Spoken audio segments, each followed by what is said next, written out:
জম্মু কাশ্মীরের পেহেলগামে সন্ত্রাসী হামলার পর ভারত পাকিস্তানের মধ্যে উত্তেজনা চলছেই। গত রোববার রাতেও পাকিস্তান ও ভারতের সেনারা নিয়ন্ত্রণ রেখায় গুলি চালিয়েছে। ভারতীয় সংবাদ মাধ্যম এনডিটিভির প্রতিবেদনে এই তথ্য জানানো হয়।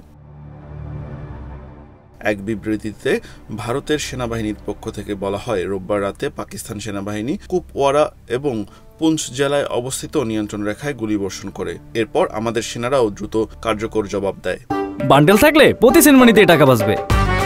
বিকাশ সেনমানি বান্ডেল কিনে জিতুন প্রতি লেনদেনে। এই ঘটনায় কোনো হতাহতের খবর পাওয়া যায়নি। এনডিটিভি বলছে, এই নিয়ে পরপর 4 রাত এলওসিতে গোলাগুলির ঘটনা ঘটল।